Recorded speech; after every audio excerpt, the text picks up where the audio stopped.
মরার পর যে দাফনের কাপড়টা সেইটা কেনার মতন পয়সা জড়তে আছেন এখন। আগে প্রচুরভাবে মাছ পাইতে একটা জাল যাইতো একটা শূন্যবাগিতে 20,000 30,000 50,000 টাকা ভাগা পাইতো। এখন ফ্যামিলিটা সুন্দর মতন চলতো, বাল বাচ্চা লই সুন্দর মতন খাইতে লইতো, সব কিছু চলতো।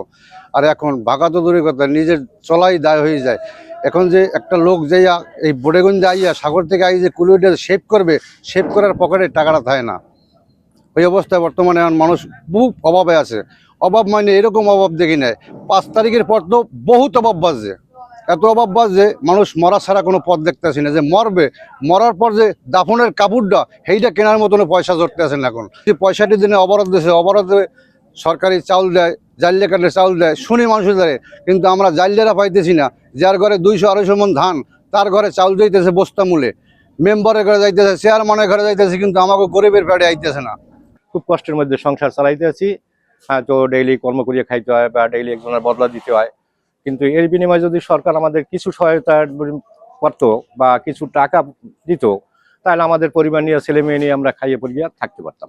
যেমন এই 65 দিন অবরোধ দিয়ে বয়ে রাখছে, এরপর যখন খুলবে তখন ঝড় তুফান সাগরে সমুদ্রে প্রচুর পরিমাণ ঢেউ হবে, তখন আমাদের থাকা লাগবে বর্ষা। হ্যাঁ, এই বর্ষার কারণে তো আমরা ওই সময় কামাই করতে পারি না। এখন আমরা 2 টাকা কামাই করবো, এখন অবরোধ দিয়ে থইছি। এই অবরোধের তো আমাকে কোনো দরকার নাই, এটা কিসের জন্য দেশে, হ্যাঁ, তা আমরা বলতে পারি না। কিন্তু আমাদের এখন অভিযানটা খোলার খুব প্রয়োজন। সেই সমস্যা আপনার এখন অবরোধ দেওয়া বন্ধ, জাল পালা খুলে ফেলাইছি। এখন আমরা কি কাজবাজ করবো, আমাদের তো খুব সংসার বাবদ খুব কষ্ট, খাওয়া দাওয়া খুব কষ্ট। এখন যদি সরকারি কোনো সাহায্য আমরা পাইতে পারি তাহলে হেললে কিছু আগাইতে পারতাম, নাহলে তো আমাদের খুব অসুবিধা আছে।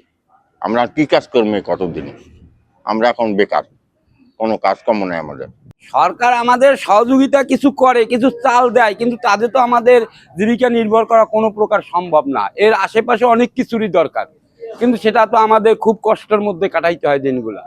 সরকারের কাছে আমরা শুধু চাই, চাল তো আমাদের দেয়, হ্যাঁ, কিন্তু কিছু লোকে পাই, কিছু লোকে পাই না। হ্যাঁ, এটা আমাদের যে নেতা খাতা যারা আছে তাদের আমতা চলিয়ে যায়। হ্যাঁ, এখন যদি আমাদের স্বল্প সুদে যদি কিছু ঋণ দেয়, তাতে আমরা সবাই উপকৃত হব। 15 এপ্রিল থেকে 11 জুন 58 দিন যে সমুদ্রে সকল প্রকার মাছ ধরা নিষিদ্ধ ঘোষণা করা হয়েছে, এরই অংশ হিসেবে দিনাজপুর জেলার জেলা টাস্কফোর্স কমিটি এবং উপজেলা পর্যায়ে টাস্কফোর্স কমিটি সভা সম্পন্ন হয়েছে এবং বিভিন্ন রকম কার্যক্রম গ্রহণ করা হয়েছে। যখন দিনাজপুর জেলায় একটি কন্ট্রোল রুম স্থাপন করা হয়েছে এবং আমাদের ল্যান্ডিং সেন্টার, পাহাড় যে ল্যান্ডিং সেন্টার আছে, সেই ল্যান্ডিং সেন্টারে 450 মতো যে আমাদের সমুদ্রগামী বোট রয়েছে, এই বোটগুলোকে 15 তারিখের আগেই 15 এপ্রিলের আগেই এগুলি ফিরিয়ে আনার উদ্যোগ গ্রহণ করা হয়েছে এবং পাশাপাশি তাদেরকে যে আমাদের দিনাজপুর জেলায় 5,393 জন সমুদ্রগামী জেলে 417.04 মেট্রিক টন চাল বিতরণ করা হয়েছে, যাতে পরিবার প্রতি 77.33 কেজি চাল তারা পেতে পারে।